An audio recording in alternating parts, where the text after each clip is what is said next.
আসসালামু আলাইকুম। সারা দেশে এক আবেগঘন পরিবেশ বিরাজ করছে, বিশেষ করে বাংলাদেশের সাংবাদিকদের মধ্যে।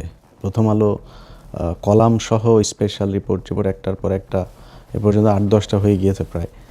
তারা নিউজ করছে একজনের জন্য খুব ভালোবাসা, কান্না। তিনি হচ্ছেন যশোর কারাগারে বন্দী নিষিদ্ধ সংগঠন ছাত্রলীগের সাবেক নেতা, বাগেরহাটের একটা উপজেলার ছাত্রলীগের সাবেক সভাপতি। তিনি খুব ছোটোখাটো পদ না।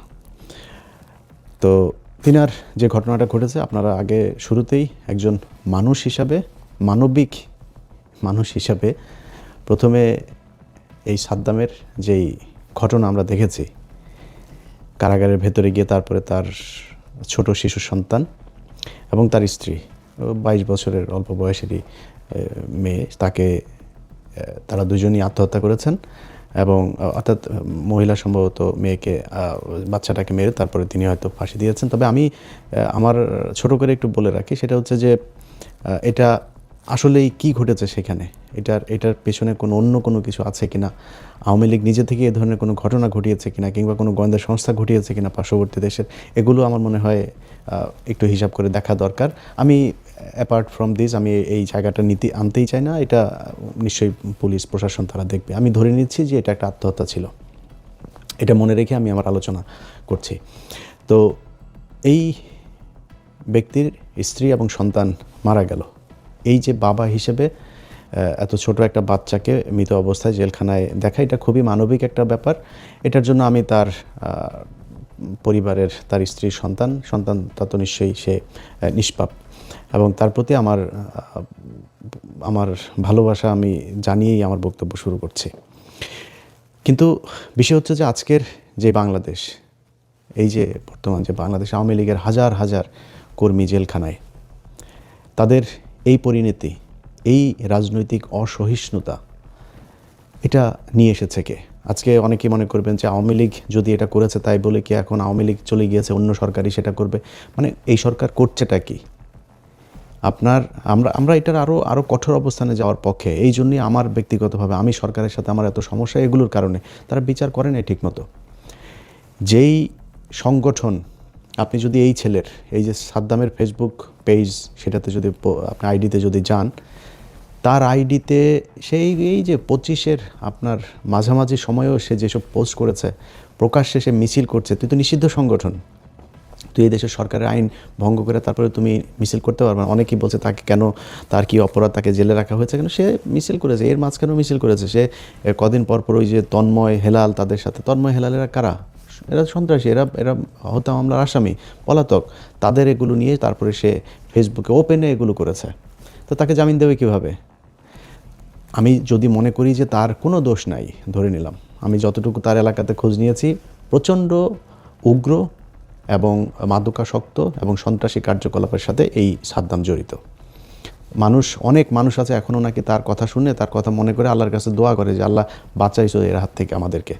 এত ভয়ঙ্কর লেভেলের এই সন্ত্রাসী ছিল এই সাদ্দাম। তো তারে ধরে নিলাম সে খুবই নিষ্পাপ, নিরীহ, তার কোনো সমস্যা নাই। দল হিসেবে যারা মনে করেন যে আগের সরকার এরকম করেছে বলে এই সরকার এরকম করবে, তাদের কাছে প্রশ্ন, দল হিসেবে এখনও ঘাড়ের উপর নিঃশ্বাস ফেলছে আওয়ামী লীগ। প্রতিদিন তারা আওয়ামী লীগ এই ভারত থেকে, বিভিন্ন দেশ থেকে তারা হুমকি ধামকি এগুলো দিচ্ছে। তারা ক্ষমা চেয়েছে? এই যে 15 বছর যা করলো, এটার জন্য তো ক্ষমা চাওয়া উচিত ছিল। ক্ষমা চেয়েছে? ক্ষমা চায় নাই। তাহলে আপনি মাফ করবেন কাকে? যে ক্ষমা চায় নাই সে এখনও হুমকি দিচ্ছে। তারা এই সাদ্দামের ফেসবুক পোস্টগুলি দেখেন না, দেখা হবে এই সেই হাবিজাবি বিশাল হুমকি। মানে বাংলাদেশে কোনো সরকার আছে এটা সে মনেই করে না, এরকম একটা ভাব নিয়ে সে এগুলো করতো। ওপেনে ঢাকা শহরে এসে সে মিছিল করে। তাদেরকে আপনি ক্ষমা করবেন কীভাবে? তারা মাপ চাক, তারা পুরো সংগঠনগতভাবে যে আমরা মানুষ হিসাবে ভুল করেছি, আমরা আর এই ভারতের সাথে মিলে এইভাবে মানুষ মারবো না, আমরা এটার জন্য ক্ষমা চাই। ক্ষমা চেয়েছে? ক্ষমা চায় না। আপনি মাপ করবেন কাকে? এখন মূল পয়েন্টে আসেন।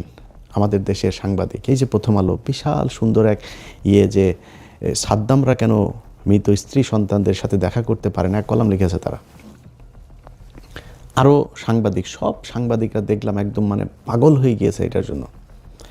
ভাই, এই 15 বছর অনেক ঘটনা ঘটেছে। আমি আমার আজকের ভিডিওতে আমি এই মানে ঘণ্টাখানেক ঘাটাঘাটি করে যে কয়টা ভিডিও পেয়েছি সেই কয়টা ভিডিওর ব্যাপারে আপনাদেরকে বলবো যে কি করেছে এখন এই 15 বছরে এই বাংলাদেশের মানুষের উপরে কী নির্যাতন হয়েছে। আপনাদের খিলগাঁয়ের জনির কথা মনে নেই? জনির বাচ্চার বয়স কত? যারা সাদ্দামের আজকে এই মুক্তির কথা বলছেন, এই সাদ্দামের মুক্তির মতো এরকম আরেকজনকে তো মুক্তি দেওয়া হয়েছিল এর আগে, মনে নাই? সে ব্যক্তি ছাড়া পেয়েই তারপরে গিয়ে হাদিকে মেরেছে। তো এখন সাদ্দামরে ছাড়তে হবে? সে তারপরে আবার ফের হাসনাতরে ধরবে, সার্জিসকে ধরবে, নাহিদকে ধরবে, নাসিরুদ্দিন পাটোয়ারিকে ধরবে, এই জন্য ছাড়তে হবে? তার অন্যায়ের সাজা পাইতে হবে। সেখানে সে এই যে প্যারোলে মুক্তির বিষয়, বিডিআর সদস্যদের যাদের সাজার মেয়াদ শেষ হয়েছে আজ থেকে 10 বছর আগে, এরকম এক ব্যক্তির গেল কিছুদিন আগে কুমিল্লাতে তার বাবা মারা গিয়েছেন, তার প্যারোলে মুক্তি দেয় নাই। ছাড়ে তো নাই, প্যারোলে মুক্তি দেয়নি। কেন দেয় নাই জানেন? বলছে সেখানে যেতে আসতে সময় লাগবে, এই জন্য মুক্তি দেয়নি। কই এই দেশের মিডিয়া কথা বলে নাই তো? এখন পর্যন্ত বিডিআরের লোকজন জেলখানায় আছে, তাদের পরিবারের লোকজনের সাথে তো কথা হয়। ভাই এই মানে ক্যান্সারের রোগী আছে বেশ কয়েকজন, শরীরের বিভিন্ন জায়গায় কোমর পায়ের এখানে আপনার ড্রিল মেশিন দিয়ে এই আর্মির লোকজন তাদেরকে নির্যাতন করেছে। পা অবশ হয়ে গিয়েছে, হাঁটতে পারে না, নানান অসুখে ভুগছে। অনেক বছর, তো 17-18 বছর হয়ে যাচ্ছে। মানুষগুলোর প্যারোলে যাইতে দেয়নি। এরকম অনেকের স্ত্রী সন্তান বাবা মা মারা গিয়েছে, ম্যাক্সিমামকে প্যারোলে মুক্তি দেওয়া হয়নি। তারপরে প্যারোলে মুক্তি এটা একটা মানবিক ব্যাপার, এটা কেন হয় নাই, কী হয় নাই, প্রশাসনের দিক থেকে একটা বলছে, তাদের দিক থেকে আরেকটা বলছে, আমরা জানি না কি হয়েছে। প্যারোলে মুক্তি দিলে আপনি জেল গেটের ভেতরে নিয়ে যে তাকে দেখিয়েছে, এই মানবিকতা আপনি দেখিয়েছেন? আপনারা লাশ দেন নাই। এই পুরান ঢাকার ইব্রাহিম, আমাদের এই ক্রাইম এডিশনের নিউজ গিয়েছে, দেখেন ইব্রাহিমকে এই যে 7টা ছেলেকে গাজীপুরে মারল, একটা লাশ দেওয়া হয়নি। লাশ আনতে গিয়েছে, তাদের স্বরাষ্ট্রমন্ত্রী নিজে বলেছেন যে যারা লাশ নিয়ে বেশি করবে তাদের পারিবারিকভাবেও তাদের ব্যাপারে খোঁজ নেওয়া হবে এবং তাদের ব্যাপারে ব্যবস্থা নেওয়া হবে। চিন্তা করেছে আরেক ছেলে আছে, ইব্রাহিমের বাবা চিন্তা করেছে আরেক ছেলে আছে, যাক আর বাদ দিলাম। তো তারা করে নাই, তারা লাশও পায় নাই। এখন লাশ খুঁজছে, জুরাইনে খুঁজছে, গাজীপুরে খুঁজছে, ঢাকায় খুঁজছে, নানান জায়গায় যে তারা লাশ খুঁজছে। এটা সেই বাংলাদেশ। এই দেশে মনে নাই এই যে সালাউদ্দিন কাদের চৌধুরী মারা গিয়েছে, মারা যাওয়ার পরে কবরে হামলা করেন নাই? এটা সেই দেশ। এই দেশে এই কাদের মোল্লাকে বানিয়েছে কসাই কাদের। শহীদ নিজামী, তাকে বানানো হয়েছে, তিনি নাকি পাকিস্তানিদের এখানে নিয়ে মেয়ে সাপ্লাই দিতেন, হরিণ সাপ্লাই দিতেন। মীর কাসেম আলী, দেলার হোসেন সাইদি, যাদের হত্যা করা হয়েছে, এই পৃথিবীর এমন কোনো আইন আদালত যদি প্রমাণ করতে পারে যেই কথাগুলো বলে তাদেরকে ফাঁসি দেওয়া হয়েছে, হত্যা করা হয়েছে, এই বিচারিক হত্যাকাণ্ড যদি প্রমাণ করতে পারে, তাহলে হাতে ছুরি পরে তারপরে ঘুরব। মানুষগুলোকে মারা হয়েছে, একদম ঠান্ডা মাথায় হত্যা করা হয়েছে ভারতের প্রেসক্রিপশনে। মারা যাওয়ার পরে আজকে জেল গেটে বাচ্চাকে কোলে নিয়ে যায়, এটা দেখে যাদের খারাপ লাগে, সেই দিন জেলখানার সামনে আমি নিজে উপস্থিত ছিলাম।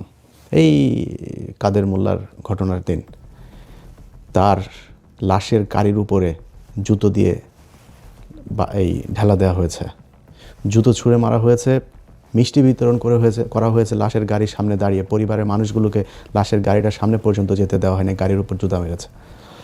এটা সেই বাংলাদেশ। এই বেশি দিন হয় নাই খালেদা জিয়া মারা গিয়েছে। খালেদা জিয়ার মৃত্যুর জন্য এই দল দায়ী। জেলখানার ভেতরে তো স্লো পয়জনিং করেছেই, তারপরে তার চিকিৎসাটা পর্যন্ত নিতে দিতে দেয় নাই। যেই সময় তিনি জেলখানায় নিয়ে যাওয়া হলো, তারপরে যদি তাকে চিকিৎসার জন্য যেতে দেওয়া হইতো, বাঁচতে পারতো তো। আল্লাহ যদি হায়াত লিখে রাখতেন সে আপনারা সেই চেষ্টা করতে দেন নাই। খালেদা জিয়া দেশের বাইরে গিয়ে কী করতো? খালেদা জিয়া কি তারেক রহমানের চাইতে বেশি পাওয়ারফুল, বেশি শারীরিক শক্তি তার? সে গিয়ে আপনার সরকার উৎখাত করে ফেলতো? আপনি দেন নাই। তারপরে একটা ছেলের কথা আমার খুব, ওর বাবা মা যেভাবে কান্না করেছে, শিবিরের একটা ছেলে মারা যাওয়ার পরে ক্রসফায়ারে তাকে নিয়ে মারা হয়। এই দেশে ক্রসফায়ারের নিউজগুলো কিভাবে হইতো জানেন? ক্রসফায়ারের নিউজগুলো হইতো শিবিরের সন্ত্রাসী, শিবিরকে বানানো হইতো ডাকাত,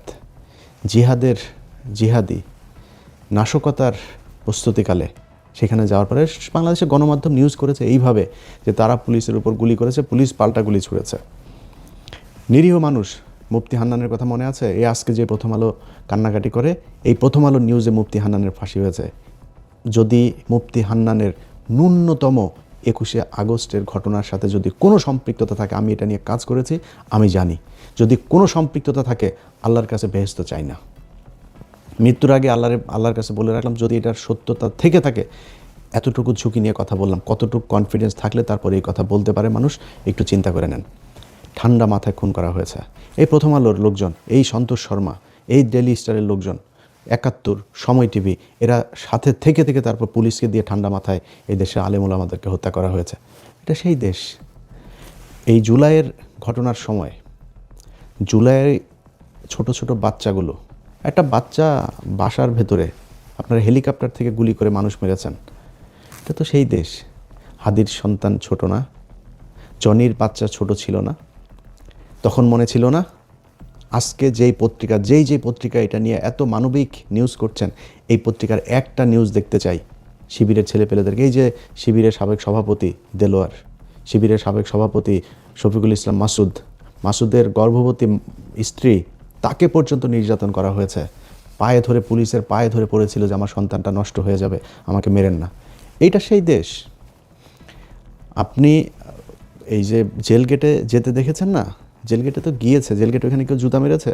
জেল গেটে কেউ ছাত্রলীগের বিরুদ্ধে মিছিল করেছে, মিষ্টি বিতরণ করেছে? আপনারা লাশের সামনে দাঁড়িয়ে থেকে তারপরে নৃত্য করেছেন। এটা সেই দেশ। সারা দেশের সব মিডিয়া, সরকার, প্রশাসন সবাই মিলে এটা করেছেন। সেই দেশের মানুষের আজকে এত মায়া, মমতা, এত আবেগ, এই আবেগ আমরা এত সহজে ভুলে যাব না। ইউটিউবে সার্চ দিয়েন, খুব বেশি দূরে সে শেখ মুজিবের মতো আমাদের ইতিহাস বই পড়ে পড়ে তারপর মানুষকে বুঝাইতে হবে না। সব চোখের সামনে ভিজুয়াল মিডিয়াতে আমরা সার্চ দিয়েন আপনি যে শিবির নেতাকে, খালি লিখবেন ইউটিউব অথবা ফেসবুকে যা লিখবেন, যে সার্চ করবেন যে শিবিরের নেতাকে ক্রসফায়ারে হত্যা, অন্তত ১-১৫০ পাবেন।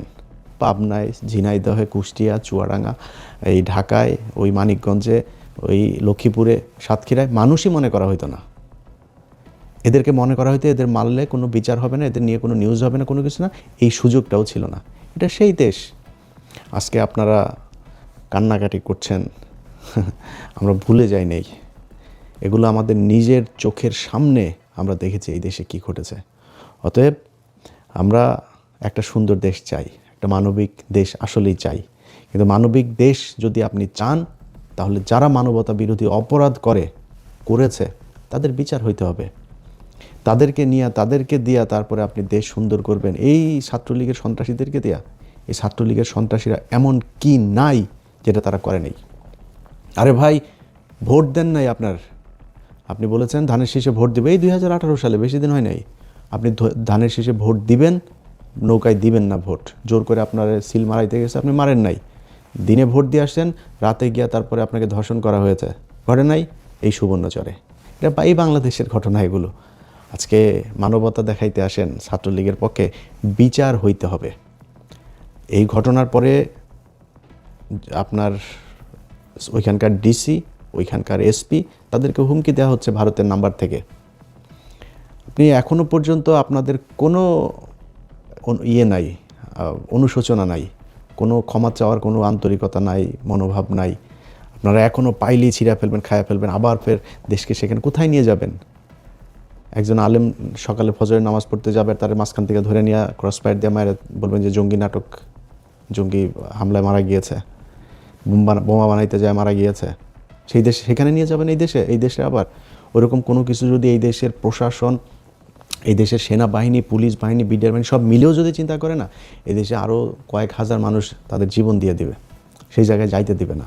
আমরা ভুলে যাইনি আমাদের যত সমস্যা। যে আজকে কথা বলছি না, দেখছেন আমার কথা মনে হচ্ছে যেন সরকারকে সেভ করার মতো করে কথা বলছি। এই সরকারের সাথে যত সমস্যা আমার তৈরি হয়েছে, সব কিছুর জন্য এই বিচার না করা দায়ী। এই 1.5 বছর সরকারের সাথে মিলেমিশে বিভিন্ন কাজের মধ্যে তাদের সহায়তা চেয়েছি, তাদেরকে সহায়তা করতে চেয়েছি, দেখি সব জায়গায় একই রকম। এই যে আসিফ নজরুল এত সুন্দর মিষ্টি মিষ্টি করে কথা বলে না, এখনও পর্যন্ত আওয়ামী লীগের বিচারক, আওয়ামী লীগের এগুলোকেই করছে। প্রতিদিন আপনার চুরি করে করে মানুষকে আপনার জামিন দিচ্ছে। আরে ভাই, দিলীপ আগারওয়ালা কেমনে জামিন পায়? হাদিকে যে মারল সে জামিন পায় কেমনে? তাদের ব্যাপারে কোনো ব্যবস্থা নিয়েছেন আপনারা? কোনো ব্যবস্থা নেওয়া হয়নি। এই সরকারের পক্ষ থেকে করা হচ্ছে বলেই সরকারের বিরুদ্ধে কথা বলছি, সামনে আরও বলতে হবে, যদি নাকি এগুলো ঠিক করে না দিয়ে যান। আপনাদের হাতে সেই সময় নেই, করতে পারবেনও না। সো আমার মনে হয় যে এই যেগুলো এখন পর্যন্ত আছে, যতটুকু আছে, এটারে যদি শক্তিশালীভাবে যদি করে দিয়ে না যাইতে পারেন, এই যেমন হাফ ভোটের জন্য নাচানাচি করেন না, কেন করেন? হাফ ভোটের জন্য নাচানাচি করেন আপনার জীবন বাঁচাইতে। আপনারা এই দেশে কারোর দ্বারাই শান্তিতে থাকতে পারবেন না, না সাধারণ মানুষের কাছে জুতা খাবেন, আপনার এই আওয়ামী লীগের কাছে তো খাবেনই। সো মনে করেন না যে আওয়ামী লীগকে টাকা পয়সা খেয়ে তারপরে তাদের সুবিধাজনক জায়গায় দিয়ে যে তারপরে আপনারা এখানে ভালো থাকতে পারবেন, সারা জীবনেও পারবেন না। তাদের ব্যাপারে আপনাদেরকে সুনির্দিষ্টভাবে মানুষের যেই চাহিদা, মানুষের যে দাবি, সেই দাবির প্রেক্ষিতে এদের বিচার করতে হবে, যার যতটুকু শাস্তি। যেই ব্যক্তি ওই দিনাজপুরের এক প্রত্যন্ত গ্রামের একজন আওয়ামী লীগের কর্মী, তার সাজা যতটুকু, যদি 1 মাস হয় সাজা 1 মাস হবে। যে কেন্দ্রে ছিল, কেন্দ্রে থেকে যে হত্যার নির্দেশ দিয়েছে, তার সাজা যতটুকু ততটুকু হইতে হবে। কিছু লোকজনের সামনে রেখে এই যে সময় টিভির একজন সাংবাদিক, ওর নাম হলো মাহবুবুর রহমান, নাম বললে জেমসন মাহবুব, তো এই ওরে প্ল্যানিং এডিটর বানানো হয়েছে। তো প্ল্যানিং এডিটর উনি এই কিছুদিন আগে মুজাম্মেল বাবুকে ভারতে পাচার করছিল, মানে পাঠিয়ে দিচ্ছিল। ওর বাড়ি ওই ময়মনসিংহের ওদিকে, সে সীমান্ত ওই দিক থেকে তারা পাঠাচ্ছিল। সেখান থেকে এই মুজাম্মেল বাবুর সাথে এই জেমসন মাহবুবকেও ধরা হয়েছিল, ধরে তারপর তাকে ছেড়ে দেওয়া হয়েছে, যেহেতু তার নামে মামলা ছিল না। সে তো তাদের সহযোগী, তাকে প্ল্যানিং এডিটর বানানো হয়েছে সময় টিভিতে। এই বিএনপির লোকজন এই টেলিভিশনের দখল নিয়ে তারপরে সেই 5 হত্যা মামলার আসামি জুবায়ের, এই অ্যাডভোকেট কামরুলের ভাগ্নে, তাকে বসানো হয়েছে এখানে। আবার সেই খান মোহাম্মদ রুমেল, যে কিনা বিএনপির লোকজনকে নিয়ে অপমান করতো টকশোতে, সেই রুমেলকে বানানো হয়েছে এটার হেড অফ নিউজ। এগুলো চলছে আমাদের চোখের সামনে, দেখছে। ভাই আপনি আমারে দরকার হলে মারেন, থাপড়ান, কোনো সমস্যা নেই ভাই, কিন্তু চোখের সামনে এই দেশে যারা কিনা এই 15 বছর এই স্বৈরাচারের দোসর হয়ে কাজ করেছে, তাদের বিচার করবেন। ভারতের ব্যাপারে আমাদের দেশকে স্বাধীন সার্বভৌম রাখার জন্য যা যা করা দরকার সেগুলো করবেন। আপনি আমার থাপড়াবেন, তো আপনার পায়ে ধরে পড়ে থাকবো, কিন্তু এগুলো করবেন আপনি আমার $1,000 বিলিয়ন মিলিয়ন ডলার দিয়ে লাভ হবে না, ওইটা আগে করে যেতে হবে। তো যাই হোক, বক্তব্য শেষ করছি। যাদের আমি যা বললাম এগুলোর ব্যাপারে যাদের দেখার দরকার হয়, ফেসবুক ইউটিউবে সার্চ দিয়ে পিছনে একটু দেখলে আবার ওগুলো মনে হবে। আমরা গোল্ডফিশ জাতি, তো এই গোল্ডফিশ ন্যাশনের জন্য আমার মনে হয় পিছনে গিয়ে এই জিনিসগুলো বারবার দেখা দরকার। যে কবরে গিয়ে সালাউদ্দিন কাদের চৌধুরীর কবরে হামলা, সুবর্ণচরের 4 সন্তানের মাকে ধর্ষণ, তারপরে এই যে 6 জনকে আপনার গাজীপুরের এক ঘরের মধ্যে মারা, তারপরে এই মিরপুরে আপনার মারল 8টা ছেলেকে, এই মানুষদের ধরে নিয়ে যে মারা হয়েছে না, এই দেশে সেনাবাহিনীর ক্যান্টনমেন্টের ভিতরে সেনাবাহিনীর অফিসারদেরকে নিয়ে গুম করে রাখা হয়েছিল। 17 বছর ধরে গুম হয়েছিল, খবরও জানে না কেউ। শেখ হাসিনা থাকলে 17 আরও বছর গেলেও এটার কোনো বিচার হইতো না, তাদের খোঁজও পাইতো না, ওইখানেই পচে মারা যাইত। দেশের নিজের, আরে ভাই যে অপরাধ করেছে বা আপনারা মনে করেন যার বিরুদ্ধে ব্যবস্থা নেবেন সেটা তো পরের কথা, মীর কাশেম আলীর ছেলেকে পর্যন্ত, বাবার জন্য ছেলেকে পর্যন্ত করেছেন। কি অপরাধ ছিল আপনার এই যে গোলাম আজমের ছেলের? তারে গুম করে রাখতে হবে, একজন চৌকস একজন অফিসার, তারা আপনারা গুম করে রেখেছেন। সেনাবাহিনীর ক্যান্টনমেন্টের ভিতরে মানুষ নিয়ে গুম করে রাখা হয়েছে, কই বলে নাই তো কেউ। এই সাংবাদিকরা এগুলোর পক্ষে কথা বলেছে। এই খালেদা জিয়াকে ঘর থেকে বের করার সময় তার ফ্রিজের মধ্যে মদ ঢুকিয়েছে এই সাংবাদিকেরা। তাদের ছত্রছায়ায়, তাদের এই সেনাবাহিনীর লোকজনের এগুলোকে তারা গোপন রেখে এইভাবে তারা তারাই নিউজ করেছে, এই প্রথম আলো নিউজ করেছে। এত তাড়াতাড়ি আমরা ভুলে যাইনি এগুলি। আমাদেরকে এত মায়া কান্না দেখায় লাভ নাই। যে এই ছেলের এই যে সন্ত্রাসী, আপনার নিষিদ্ধ ছাত্রলীগের সাদ্দাম, তার মাসুম বাচ্চা, তার স্ত্রী, তাদের প্রতি সহানুভূতি থাকলো। এরকম পাপ যেন এই দেশের আর কোনো রাজনীতিবিদ না করে, এই প্রত্যাশা রেখে শেষ করছে। আল্লাহ হাফেজ।